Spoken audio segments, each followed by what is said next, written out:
Morning everyone, my name is Theo Hamza and I will be conducting the training on the new ZKAccess 3.5 today.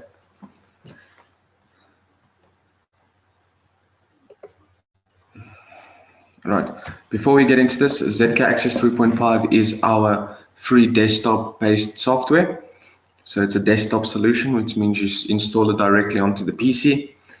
It's mostly known for use for basic access control functions. The software is completely free and it has no license involving the activation.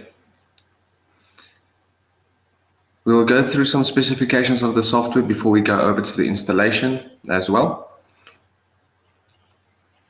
And what I'd like you guys to do is, if you guys do have any questions that you want to ask throughout the webinar, or if you want to ask questions at the end, if there's something you want to know or you feel like I've left out or I need to elaborate on, you can either leave the questions inside the webinar tab, or you can send an email to the email I will provide at the end of the seminar.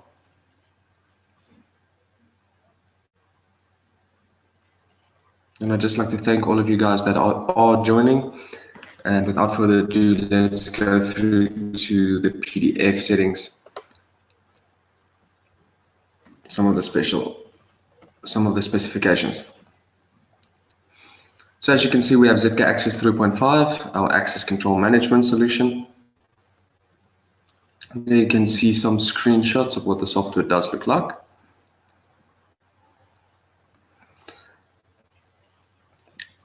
Okay, as a professional access control software, ZKAccess 3.5 is designed to manage all ZKTecho's access control panels and standalone devices. This being said, it allows you to use all of our standalone terminals to the software, as well as our controller series like the C3 series, as well as the InBio series.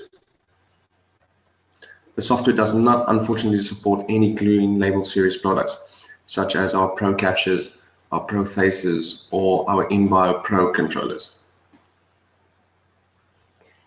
It does support some of our Time&Attendance terminals, like the I01 or the iClock 90 as well, but it's not recommended as those are standalone Time&Attendance terminals, and this is just an access control-based software.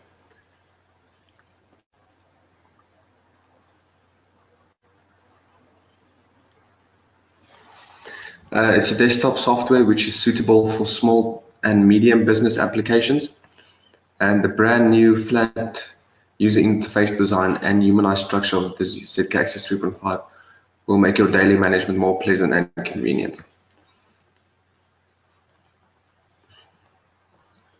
Then you can see some of the positives that we have there. It has a brand new user interface, a one-click sync system. It has both TNA and access control. We will basically just go over the access control today. Our auto IP detection. This works especially with all devices that have pool firmware, so all of our controllers as well as the F16 device. Our real-time monitoring and plus 20 custom reports that you can set up. Then if you have a look at some of the software specifications, the default database is Microsoft Access. It also supports SQL Server 2005 and above. And then supported operating systems is Windows 8 up until Windows 10. We support both the 32 and the 64-bit variant.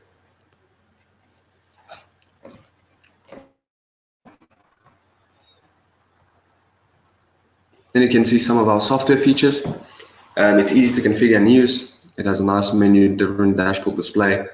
It does have an embedded fingerprint registration tool.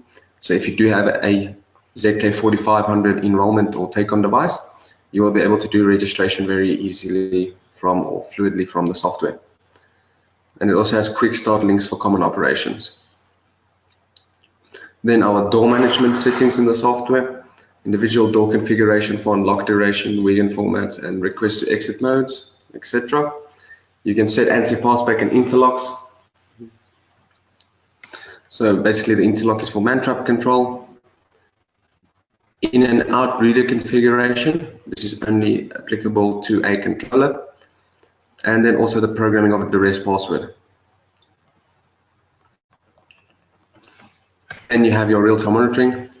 This will basically show you the door statuses, and it also brings up a user photo if someone does access the door and a user photo has been enrolled. We will discuss that when we get to the software inside of it.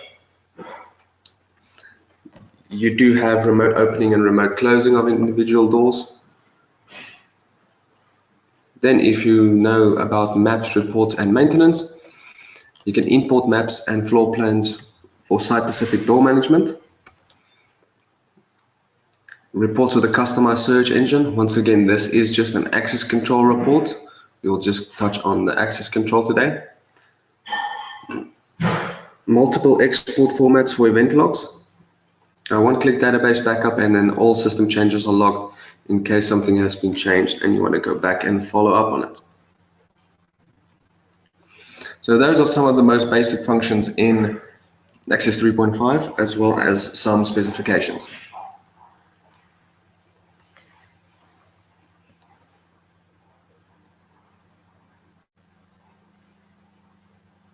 Right, and now that we've done that, we can actually go ahead and I will actually show you the software installation today. Let's minimize that. So the new build of Access 3.5 that we have is ZKAccess 5.3. It's 3.5.3, build 14. It is a more stable build, and it's also a lot more secure. You can download this build from our international website,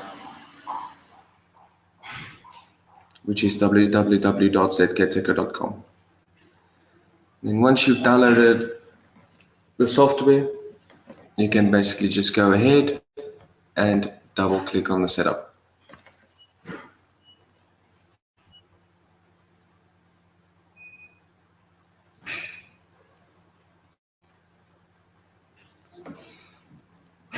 Then it will bring up the language interface. You can select the language that you prefer. It does support quite a few. We will just go with English for now. Your terms and conditions, you can just read through that, click on I accept the agreement. Next, it will create a setup install file for Access 3.5 under your C drive. You just have to make sure that the space is big enough.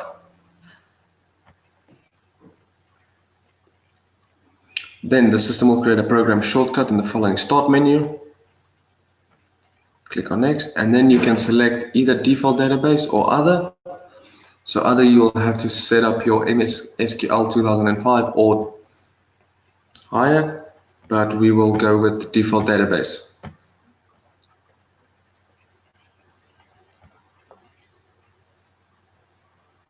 Click on next, and then it's going to ask you to browse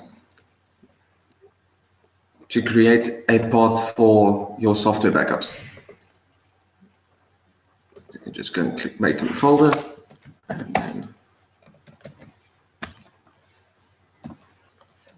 and then you can just create a folder where you wish to save your backup. Select the folder and click OK. And then you click on next, and then it will bring up the installation prompt. If you want to go back and change any settings, you can, or you can just cancel the installation. And then you can click install, and then the software process will start.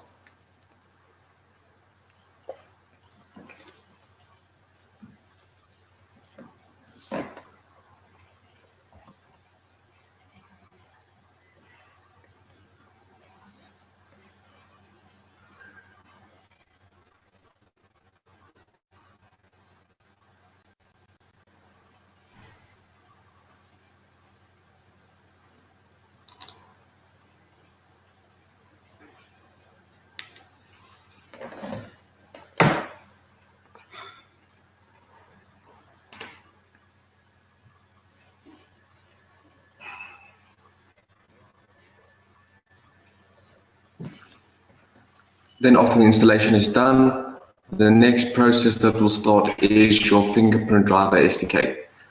This will install the SDK for your ZK4500 take-on reader. Click on next, click on install. It's a nice and quick process, and then you can just click on finish to finish up the process.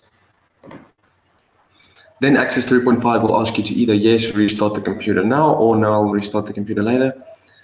Being a desktop solution, as well as our entry-level software, it's not necessary to restart the software as it does not need any important processes. So you can just click on no, you'll restart the computer later. You can just close that up.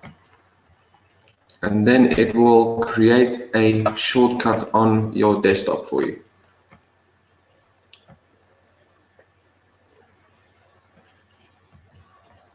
So if you double click on the shortcut, it will open the software. As you can see, this is a new folder to process the abnormal SDK. And in the background, it will also check your database versions to make sure that everything is correct. Once that is finished, the message will close.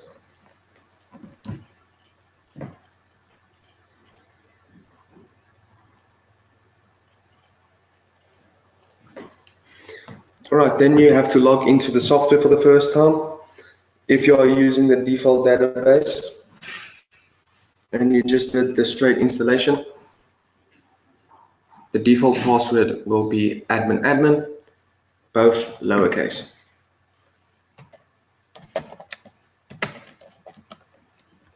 And click the tab to remember me, and then just click on login.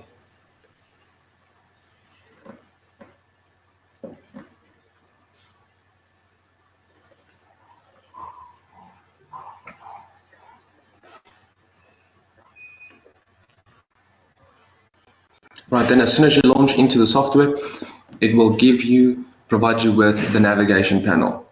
So the navigational panel is in a sense, a way to direct you on how to set up the software from the back. Obviously on the first, we have the device, then we have personnel, and then all our access control settings, and then as well as our real-time monitoring where you finish up. So we are going to use this as basically our backdrop template for the training. We will start off with our device and then progress through our personnel, then our access control, and then we can just have a quick look at the reports as well as the system tab.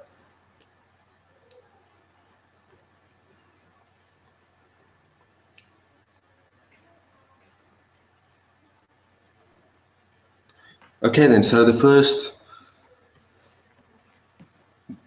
tab that we will be discussing is our device tab. That is the most important tab inside the software, as you will need to add your device first to make sure that you can get the programming running and sync all users after you've added your personnel to the device.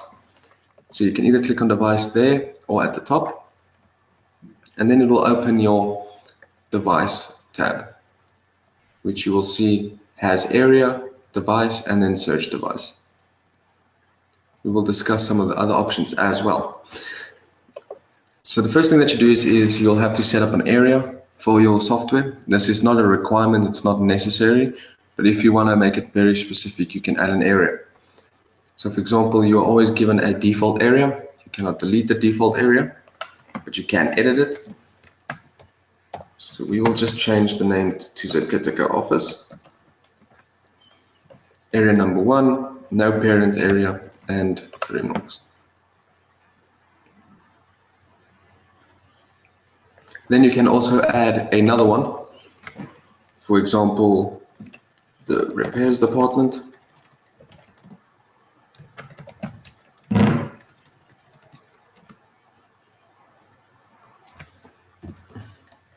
And then you can select ZKAccess Office as the parent area, and then you can add it as it.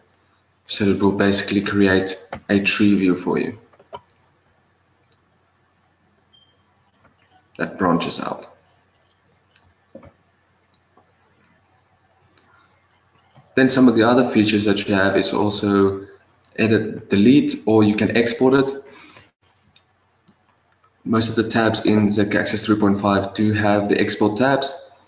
It will use Excel or the text files for exporting. Access 3.5 does not export to PDF or CSV.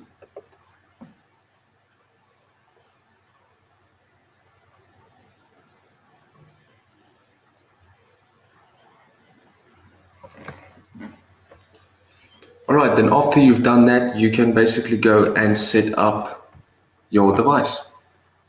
Now, important thing to remember, if you are using a standalone device, which just has standard firmware on, you will not be able to search the device. So clicking on search the device, this will search for all devices on the network that does have the pool firmware. So if we click on search, we should be able to pick up something. If not, we know that there are no devices on the network that have the pool firmware enabled.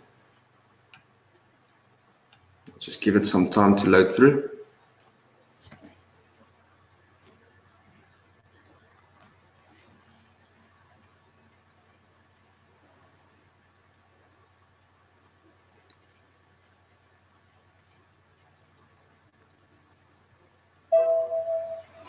There you can see it says it cannot search any controller as no controllers were picked up on the network. So for the purpose of the training, adding a controller that you've already picked up on the network is pretty easy. You just double click on it and then click on add the device, and then it will add the device to the software. But for the purpose of the training, we will go the long way and add it manually. So it's important to remember that if you do add a device manually, it has to be on your network range, in range with the PC as well. So you can, most of our standalone devices, you can change the IP on the terminal itself.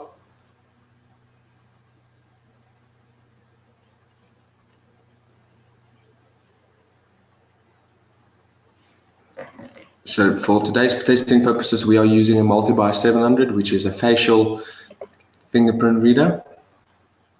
Also supports card. So the first thing that you do is you click on add.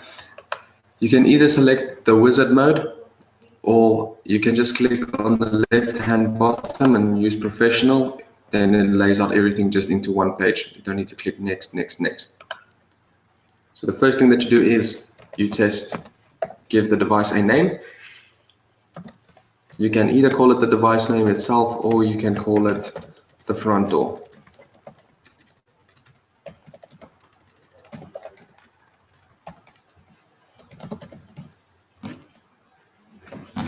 You can set communication password. This is not recommended.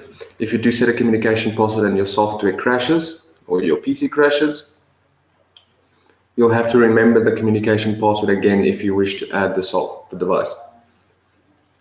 And it is something that you do forget very easily because it's not something that's used often. Then you can select the device type that you have. So having a multi-buy 700, that's a standalone device. You also have your 1-door up to 4-door access control panels, as well as standalone pool device like your F16. It's not necessary to change these settings as the software will correct itself when adding the device. And you have auto synchronized device time with PC. You can select the area that you've created for the device. You can clear all data in the device when adding it. So that is, if you did test and you're taking it to a client, you can just remove all the data. And then your most important part, your IP address. So this is the IP address that you've set the device to using the menu interface on the device itself. So I've already set up the IP, it's 10.0.128. The IP port number is default 4370. It's not necessary to change that. And then you can go ahead and test the connection to make sure that you are connecting to the device.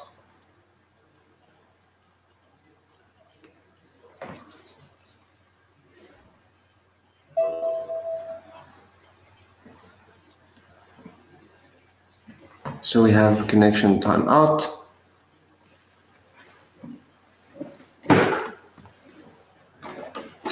Sorry about that. It would probably work if I do plug in. It would most probably work if I plug in the laptop on network. And then if you want to go further and you want to test the connection, what you can do is use your built-in command prompt. and ping the IP address to make sure that you are getting a communication.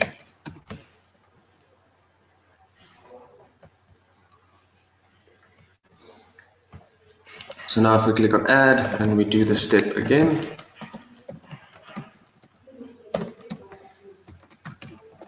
128, and then if we test connection,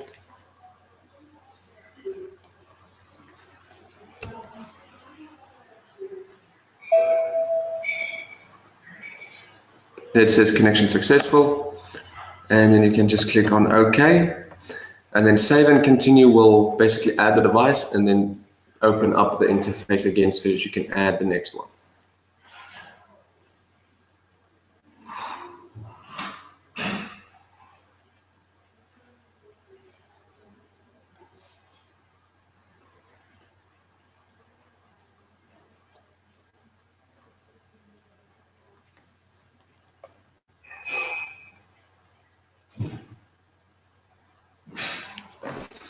As you can see in this list, there you will see the device connected successfully, but the controller does not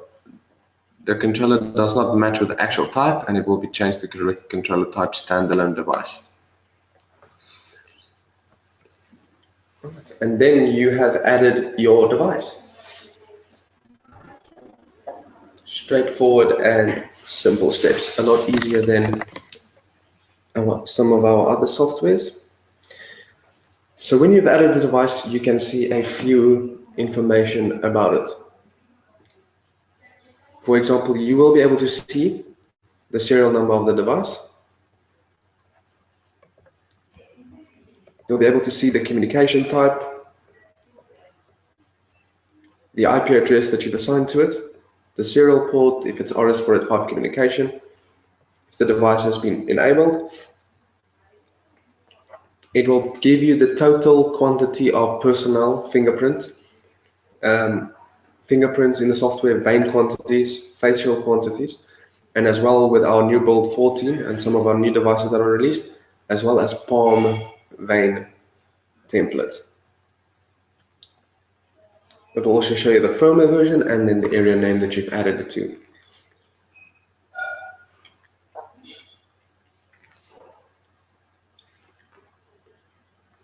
Now then, if you have a look at some of the features at the top, you can see that you have get logs. This will pull all attendance records from the device. Sync all data to the device will send all the information that you've changed in the software to the device. And then getting personal data as well as personal information from the device, that will pull all existing users from the device to the software. As you can see, we have 0 templates or personnel inside the device, so it does not even matter that we put it through.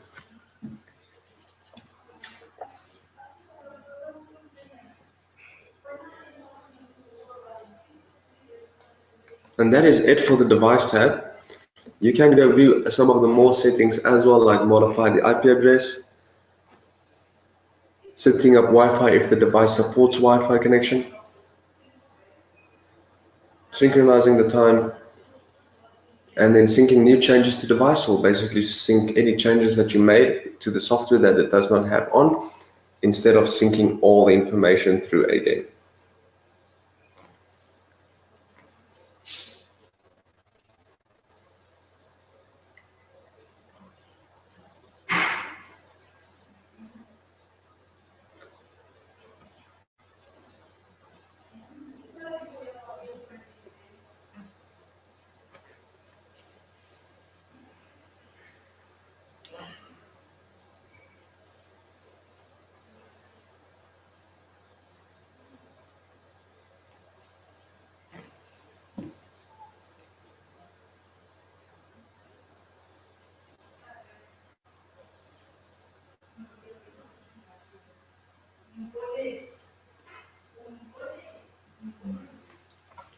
All right, then we can go ahead to the next tab, which is our personnel.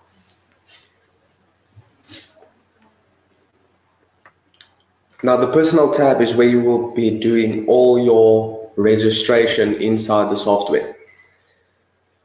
The first thing that you'll have to do is go from top left to bottom is our departments. So your departments are just another method of viewing employees into a group, for example. If you click on departments, you will see that you have a default department already created called company name. Once again, you cannot delete the default department, but you can modify it. So if we click on edit, instead of calling it company name, we can call it ZKAccess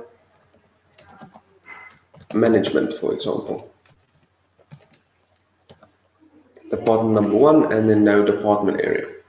And just like the area, you can create multiple departments to branch out.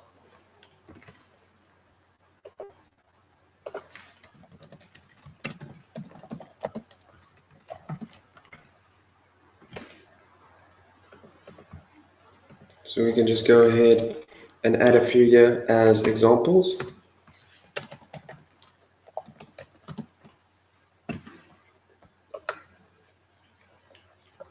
And then, for example, if you do, you can change the parent area as well. For example, we do the repairs.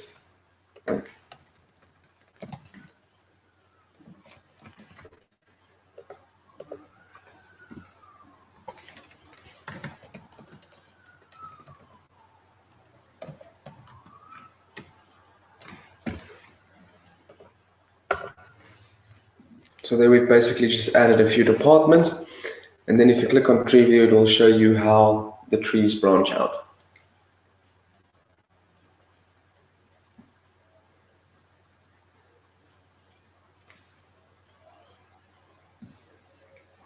So like I said, that this has no real significance to the software itself. This is just some extra information that you can sort your employees by.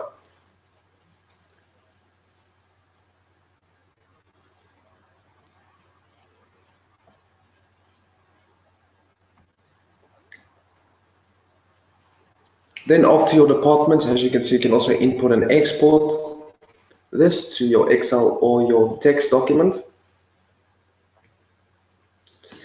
And then if you click on personnel, this is where you'll do your registration and your input of employees.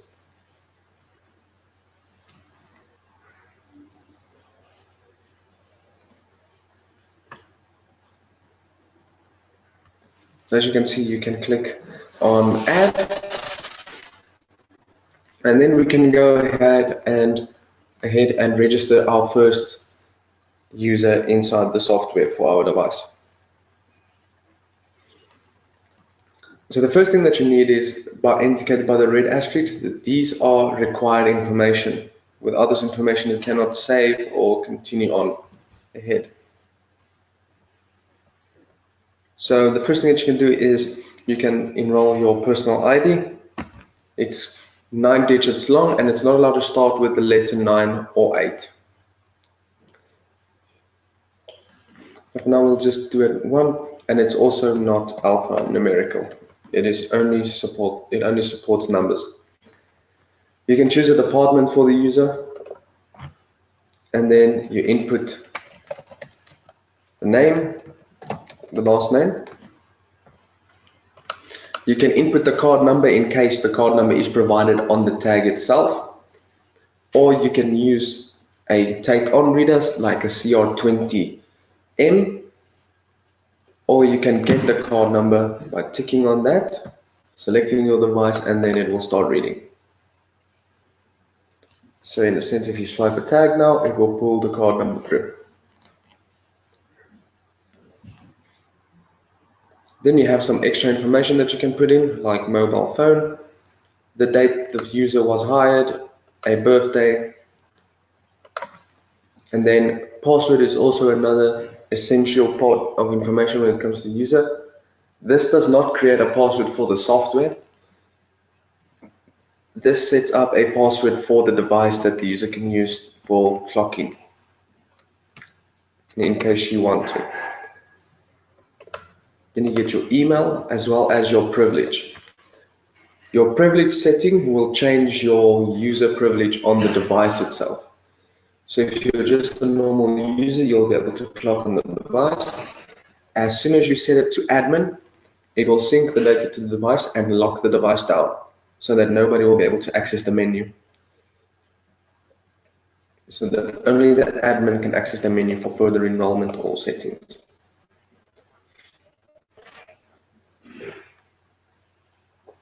Then you have your user profile pic. You can see that there is your optimal size. You can either browse or shoot a photo, and you can use your web camera now.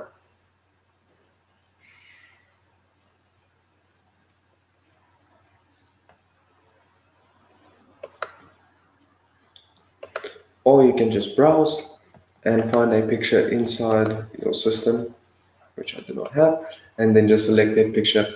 You'll see that there is the optimal size for your profile pic.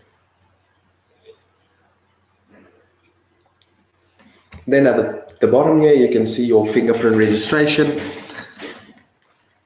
You can either use a USB fingerprint sensor or a USB fingerprint vein sensor, which is also new in this build of software. Or you can use the device in case it is enabled. So if you click on USB fingerprint sensor and you've got your ZK4500 connected to your PC, the only thing that you have to do is you select the finger you want to enroll.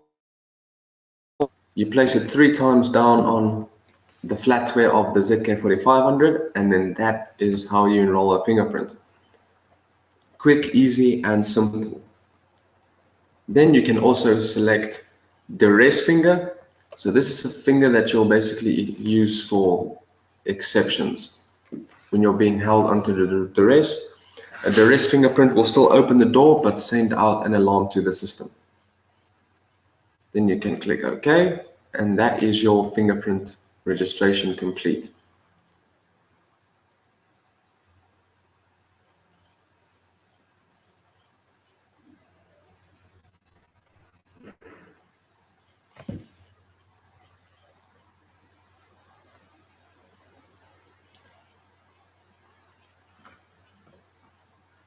Then you can click on Details. So your Details tab is just extra information. In case necessary, you want to fill it in. And then when it comes to your ID number in South Africa, when you put it in, you'll see that it will stop at a certain amount of digits and it won't allow you to save. You just have to input spaces at the front or the end to populate the rest of the data, as it requires more digits than the length of our South African ID. And then you also have an access levels tab, but we will get to this later as soon as we get to the access control in just a bit. Access level is very important. Without access levels, you won't be able to sync any data to the device.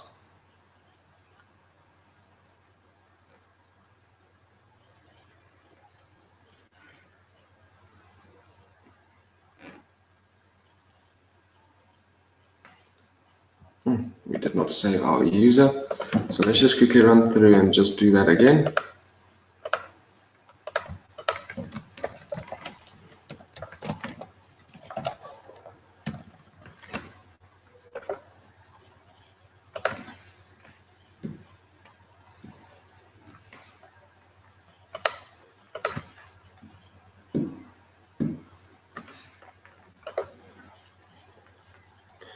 And then you can save and continue, and then it will basically open the personal tab again so that you can go ahead and then just register your second user.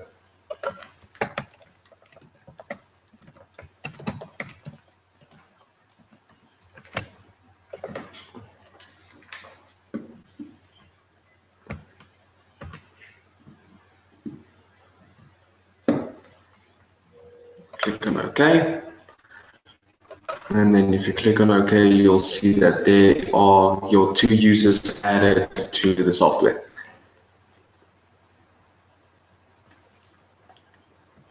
Now, as you can see, it will tell you what quantity that you have, which type of algorithm fingerprint you have. The ZK4500 is kind enough to provide you with both of the qualities. So ZK4500, which is it's always recommended to tag one on site or use a ZK4500, because if you have all the devices or devices that support algorithm 9, ZK4500 provides you with 9 and 10. So you'll be able to run all devices along with new devices perfectly.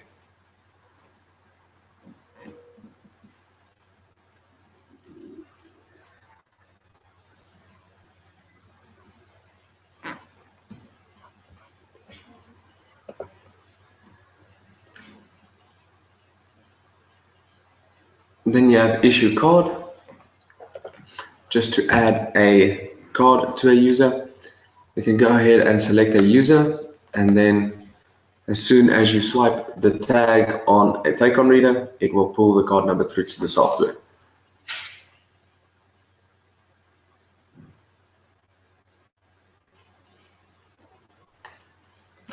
Or if you don't wish to do it like that, you can use the batch issue option, which you can either use device or a USB enrollment.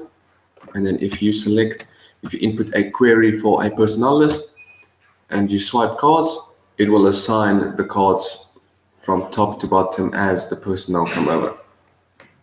A lot easier for those bigger sites, so that you can basically just tell the users to queue up, and then as you swipe tags, you can hand it to them in the order that they stand.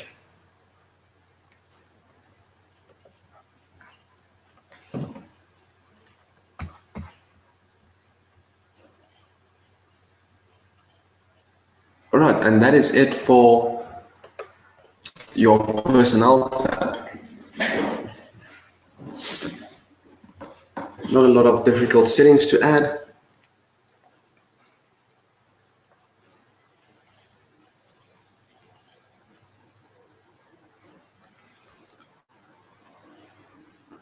Right, ladies and gentlemen, before we continue on, I just want to remind you guys that if you guys do have further questions, there is a questions tab in the webinar that you can ask me, or you can send an email to the email I provide after the seminar.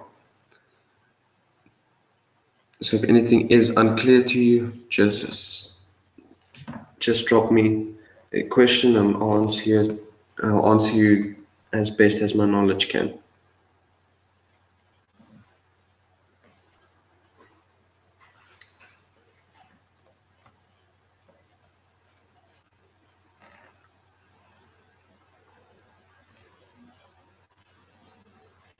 Then we can go ahead to our access control.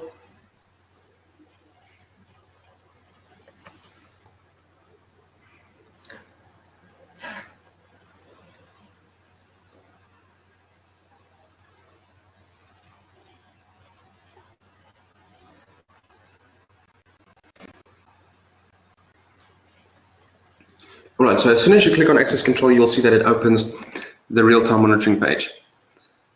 The real-time monitoring is where all your clock-in happens for the device. As you can see, there is our front door reader that we've added. Now, the color of the door might change depending on if you have a door sensor added to your unit, or if you set it up like that.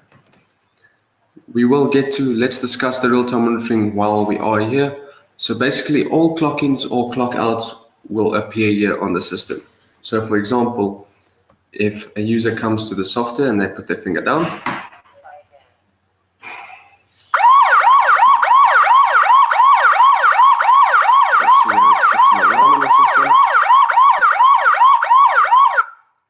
that was because of the tamper switch not correctly pressed in.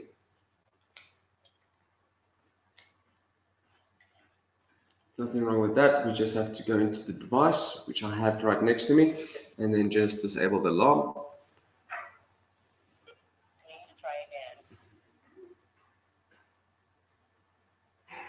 And then our verification failure.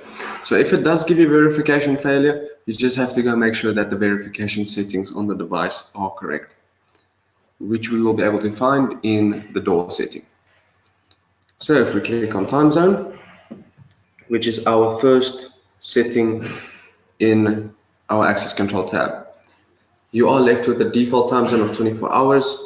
Once again, you cannot delete the default time zone,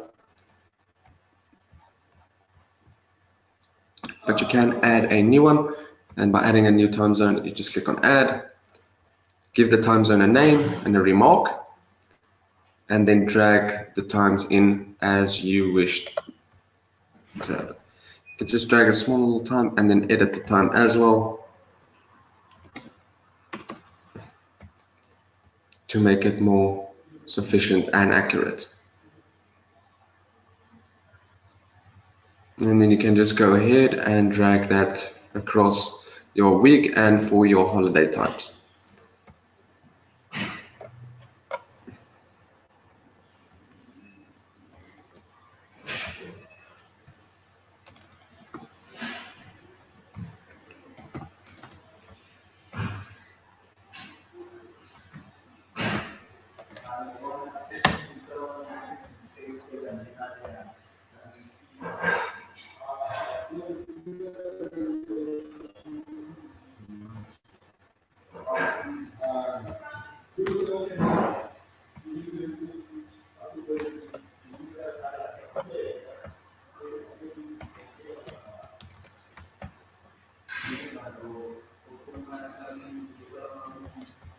Then for your holidays, just extra information for the software. You can click on add, and then you can go ahead and add a new holiday. This is for your holiday type. As you can see, we can click on New Year's. You input the date, it cannot be a very late date.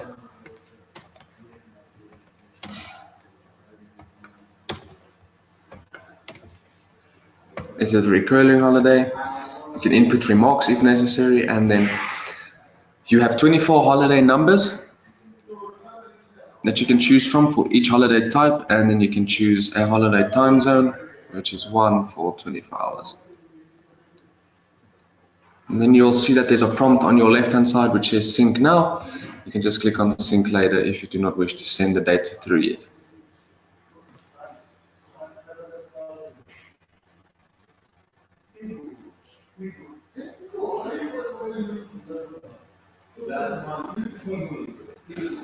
Then you have your door settings. This will change settings on the device itself. So as you can see, you have your front door. You can select the device and edit to change the name. So for example, you can call it, instead of front door 1, you can call it front door in, if it is the in reader or depending on your solution. Then you have your door active time zone, which is 24 hours accessible. Your passage mode time zone, which you can set up once again. Your verification type as any, or you can select it to do either face, fingerprint, and password, or depending on the method that you want. We'll leave it on any for now. Your door sensor type, if it's normally open or normally closed, in case you do have a door sensor connected to it. If you want to enable time and attendance or not on the device. Then your lock open duration, how long the lock relay will stay open. You can set it down to 1 second. The external alarm delay, in case you have an alarm connected to it, the total of failure times, and then if you want to enable a switch relay board for an external relay. Then you can go ahead and change the Wiegand settings as well, or you can just copy all the settings to the current panel or all the devices in case you do not wish to set them one by one. So if we click on OK, once again the sync notice appears, we'll sync later. And that is all the settings that you have under your door settings. Then your access levels. This is also one of the most important parts in the software. Without the access levels, you will not efficiently be able to sync data to the device. And without that, nobody will have access to the door.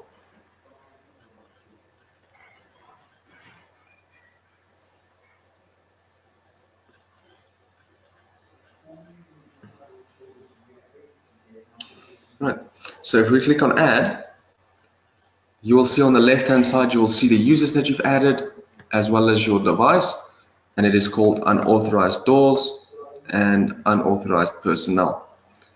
So in order to authorize them, you have to bring these to the right-hand side. So you select your time zone for your access level. And then you can input an access level name, which you can just call the default or the normal access.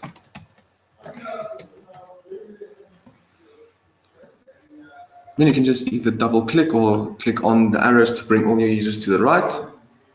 And if you click on OK, the access level will create. And then you can click on sync now to synchronize the device.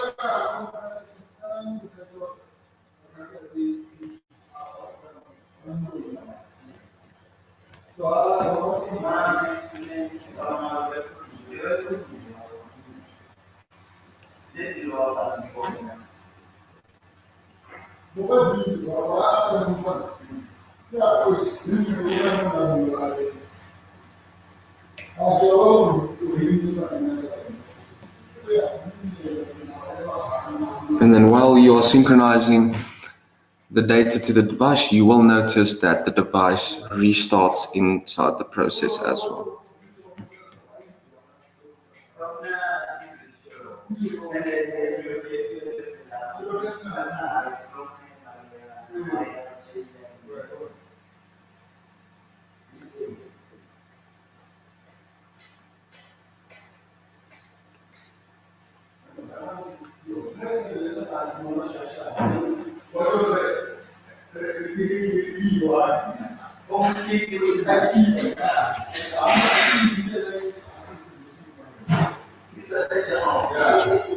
Alright, then if you click return, then it is finished. So before we can go on, we can go to real-time monitoring and we can check if our data has synced to the device.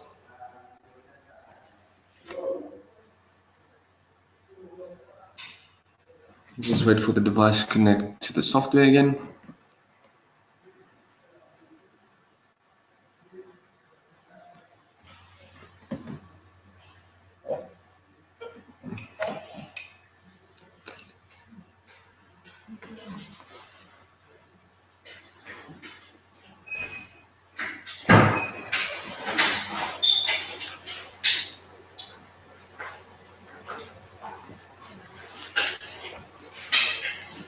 Alright, so then we can go ahead and we can test if our fingerprint works on our multi-device camera. After we've disabled the tamper alarm again.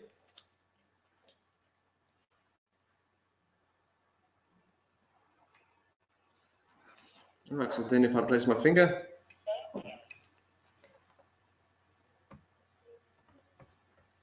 refresh the page again.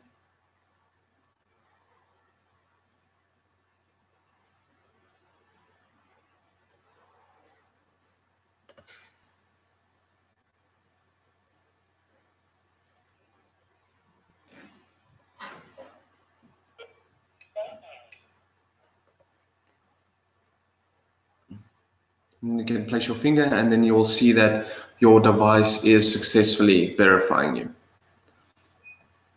Then you can go to your other settings. So after access levels, you can go ahead to your anti-passback settings. Now please take note that anti-passback only works when you have a slave device connected to either a standalone terminal or if you're using a controller. So, for example, you can use your front door device. You can select the anti-passback, which it needs, and then your in and out state. This will also determine the state of your master. So if I select this as out, my master reader will be in. We'll sync later.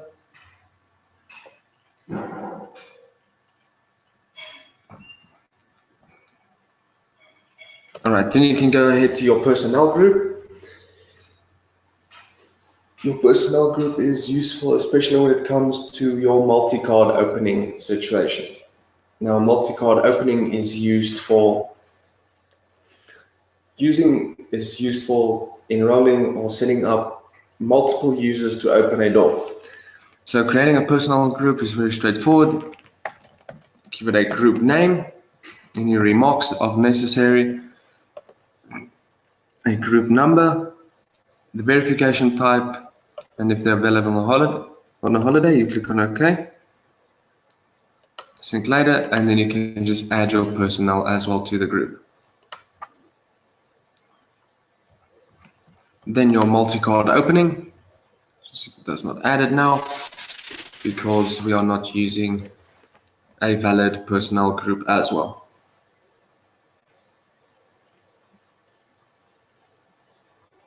Then you have seen your real-time monitoring tab, and then you can go ahead to your map setting. Your map setting is exactly the same as real-time monitoring. The only exception being is you can actually add a floor plan here and place the doors on their corresponding position.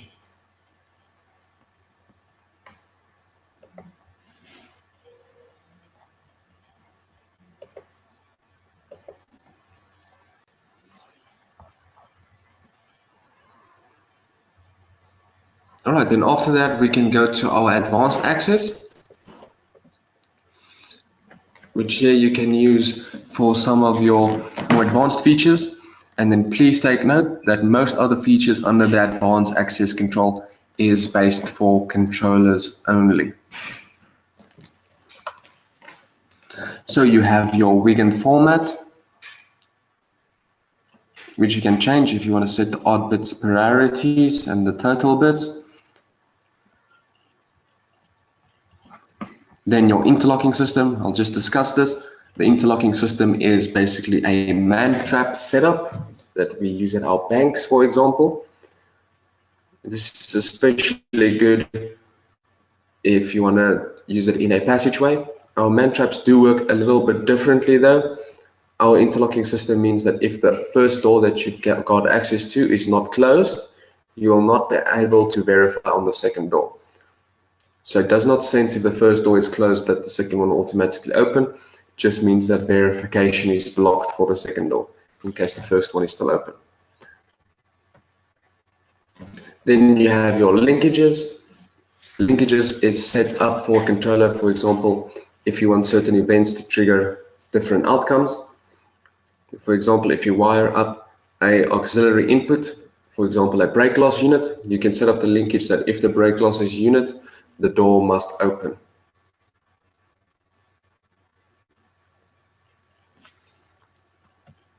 Then you have your first card normal open setting. What this does is, as soon as you have a user that is registered for first card normal open, as soon as this user swipes his card on the door, it will open for the duration of the passage mode, and then it will close back when the passage mode ends.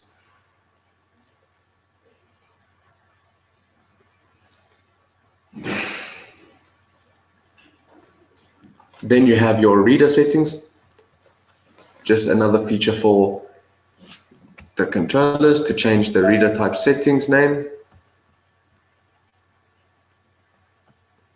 And then your auxiliary input and output settings, nothing you can change here except editing the name of your auxiliary inputs and outputs. So most of the features under the advanced access control are used for the controller series, such as the C3 and the in-bio controllers. And it does not work with standalone terminals.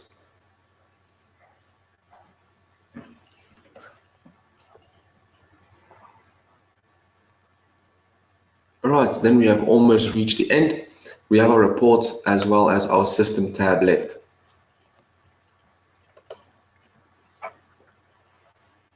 Now for your reports, this will basically show you all the events that happened to your device. As you see that you can query the time of which it happened. And then if there are no reports to search, the only thing that you'll have to do is you have to go to your device tab. You click on get logs and then either get new or get all. And you also have the option to clear the logs after you've downloaded it. Once that is done and you go back to your reports tab, there you'll see that there are some missing reports that the software did not pick up.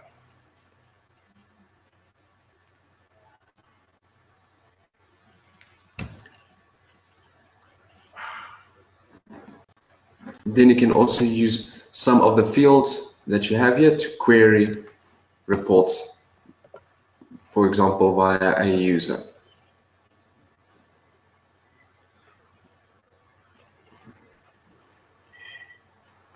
Then you have all your exception events.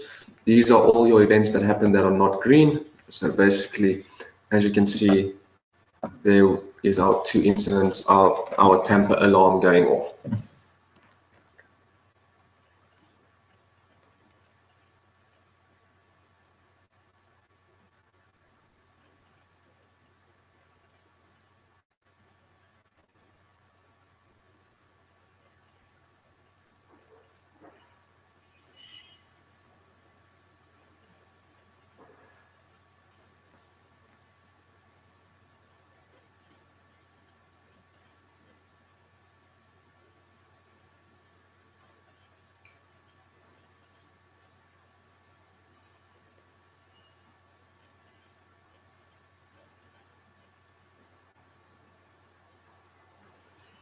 All right, and then you can go ahead to your custom reports as well, where you can basically set up a custom access control report based on different fields that you wish to see.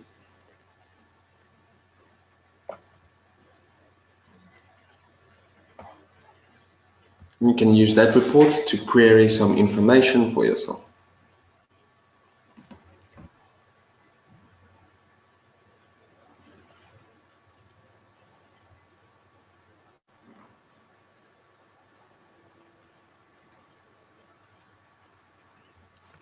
All right, and then our last tab that we can go ahead to is system. The system does not have any effects to the device itself. This does all changes to your software itself. For example, on the left-hand side, you can see there's your database connection, which will show you which database you've got connected to. Like you can see that we are connected to the Access database.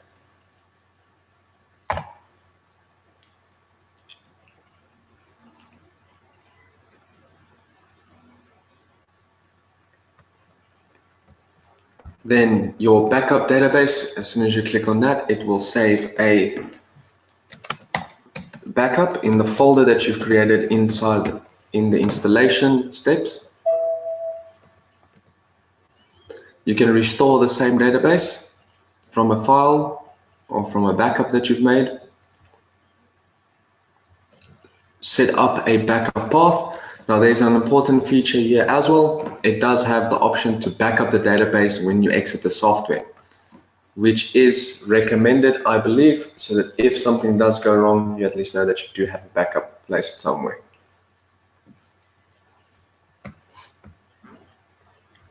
Then data clean, basically setting up the schedule for when logs are cleared in the system, or commands, or access control records.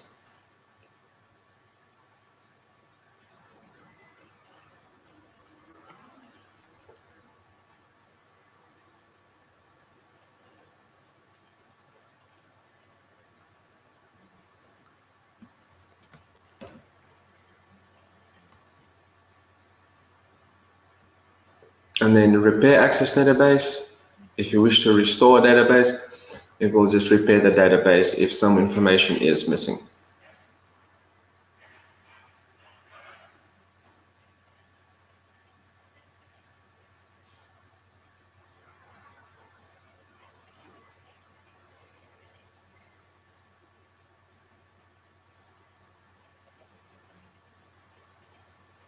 All right, then some more system settings. You have your roles, which is your default role is as administrator. Then you can click on add to create a different role for a different user with not all the features. For example, you can use your personnel tab, or you can just give them access to browse the real-time monitoring.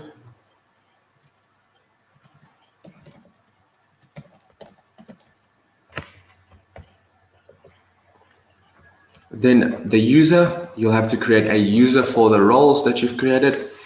So you could give it a username.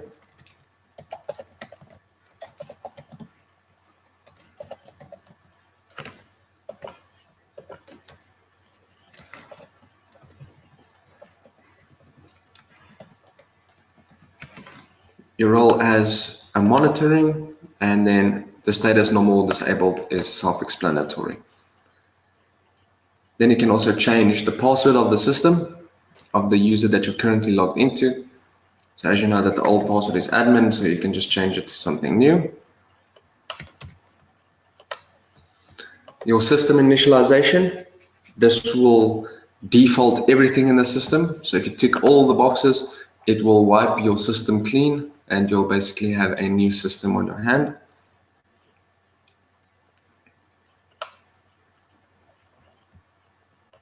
Then your system parameter settings, some extra features. If you want to enable the time and attendance module, you just tick that box. The time for obtaining new logs, if you wish to set that.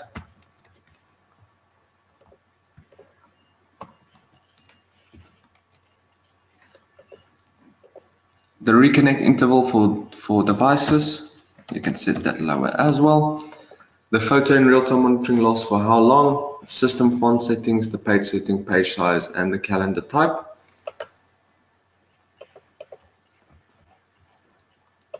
Then you have your navigation panel, which is the panel that we saw when we launched the software.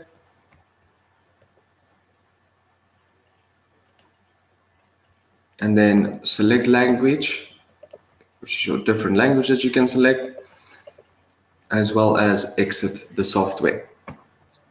Now, before we do close off, just wanted to let you know some more features. If the eye on the top right, this will provide you with the information of the software that you're currently using, your SDK version and your software version, as well as your pool SDK version. This is very important to remember. If you guys do struggle with some problems, it might be an SDK problem for the technical guys here at ZKAccess to sort that out. And then the question might also provide you with an in-house manual for the software.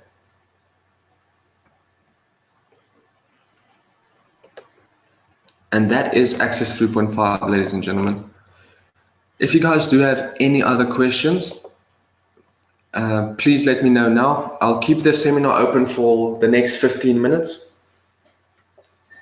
so that I can get your questions in and see if I can answer you as successful as possible. And then if you do not have any questions now and you feel like you are going to run into some questions, on screen you can see the email address that you can send your questions to.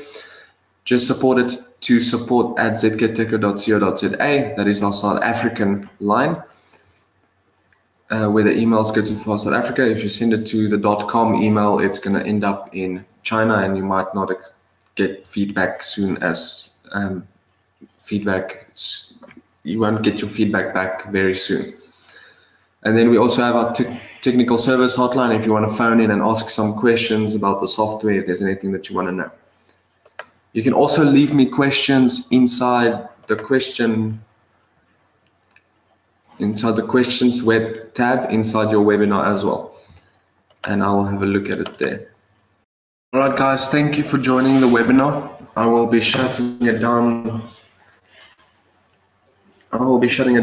I'd like to say thanks to all who attended. Our next training is next week, Tuesday, which will be on ZK Biosecurity Part 1. Joseph will be handling the training and he will be discussing the personnel, the device tab, and some of the access control features. I hope you guys have a pleasant day further and enjoy the rest of the week.